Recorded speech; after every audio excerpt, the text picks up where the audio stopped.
Lokprashna news 24 जनतेच्या आवाजाचं व्यासपीठ। राजकीय मतभेद असतील पण कोणतेही वडील आपल्या मुलाला आशीर्वादच देतात असं अनिल परब यांनी म्हटलं। महाविकास आघाडीतर्फे निवडणुकीची तयारी सुरू झाली आहे। आमची तयारी निवडणुकीच्या आधीच झाली होती तर निश्चितपणे अमोल कीर्तीकर निवडून येतील असा विश्वास अनिल परब यांनी बोलून दाखवला।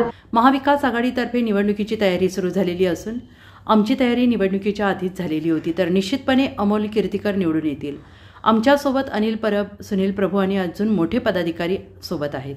नुसतं आम्ही उमेदवारी म्हणून अर्ज दाखल केला नाही, आम्ही उमेदवारीचा शिक्कामोर्तब केलेला आहे। राजकीय मतभेद असतील पण कोणतेही वडील आपल्या मुलाला आशीर्वाद देतातच।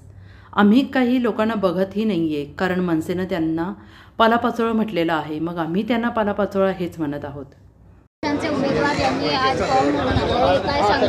आज उमेदवारी अर्ज दाखल केला आहे। उत्तर पश्चिम मतदारसंघात महाविकास आघाडीचा प्रक्रिया सुरू झाली आहे निवडणुकीची अधिकृतपणे, परंतु आमचा प्रचार केव्हा सुरू झाला आहे आणि महाविकास आघाडीचा उमेदवार अमोल कीर्तीकर यांचा विजय उत्तर पश्चिम मतदारसंघात निश्चित आहे। या भागातले जे मतदार आहेत ते मशालीला मतदान करतील आणि प्रचंड मताधिक्याने अमोल कीर्तीकर विजयी होतील। आदित्य साहेबांना पालघरला जायचं असल्या कारणाने आम्ही तो पहिल्यांदा केलं होतं। रॅली तिकडनं निघाली आहे। माझ्यासोबत परब साहेब आहेत, प्रभू साहेब आहेत, आमचे राष्ट्रवादीचे सुद्धा पदाधिकारी आहेत आणि सगळी प्रोसेस कंप्लीट झाली आहे।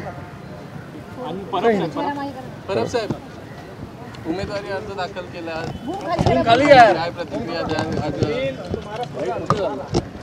नुसता उमेदवारी अर्ज दाखल नाही केलाय, उमेदवारी अर्जाबरोबर विजयाची शिक्कामोर्तब देखील आम्ही करून आलेलो आहोत। प्रचंड संख्येने शिवसैनिक, काँग्रेसचे कार्यकर्ते, राष्ट्रवादीचे कार्यकर्ते, आपचे कार्यकर्ते, महाविकास आघाडीचा प्रत्येक कार्यकर्ता हा आज अमोल कीर्तीकर आहे आणि त्यामुळे फार मोठ्या प्रमाणात आज सगळे हा उमेदवारी अर्ज भरायला आले होते आणि अमोल कीर्तीकर यांचा विजय ही आता फक्त फॉर्मॅलिटी राहिलेली आहे। एकीकडे प्रचारात व्यस्त आहे तर दुसरीकडे केंद्रीय यंत्रणाचा तपास सुरू आहे, तुम्ही पण त्यातून गेलेला आहात, कशा प्रकारे मॅनेज करतील ते या सगळ्या गोष्टी? निष्ठावान कार्यकर्ता काय असतो हे अमोल कीर्तीकर यांनी दाखवून दिलंय आणि सर्वसाधारणपणे त्यांनी पहिल्या दिवशीच सांगितलेलं आहे मी काही चुकीचं केलेलं नाही आहे, त्याच्यामुळे ज्या ज्या वेळेला तपास यंत्रणा बोलवतील त्या वेळेला आम्ही जाऊ, सहकार्य करू। मी देखील केलं, अमोल कीर्तीकर देखील करतायत।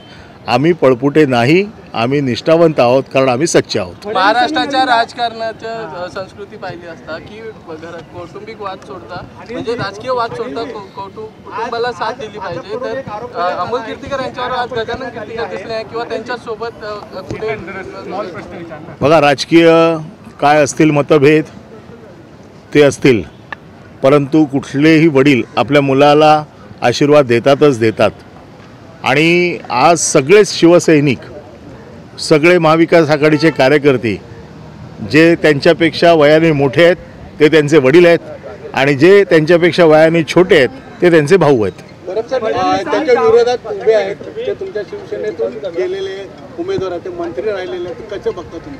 नाही, बघत नाहीच आहे आम्ही त्यांच्याकडे कारण त्यांना आम्ही मोजतच नाही आहे कारण मनसेने त्यांना पालापाचोळा म्हटलेलं आहे आणि पालापाचोळ्याकडे काय लक्ष द्यायचं?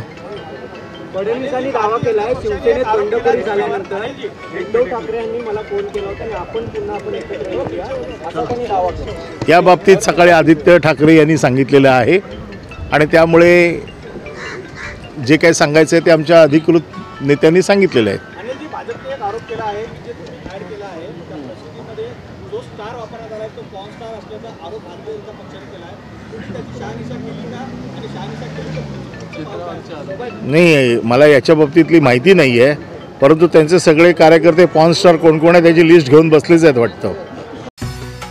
राजकीय, सामाजिक, शैक्षणिक आपल्या भागातील तळागाळातील बातम्या तसेच इतर बातम्यांचे अपडेट घेऊन आम्ही लवकरच आपल्या भेटीला येत आहोत। पाहत रहा हिंगोली लोकप्रश्न न्यूज 24।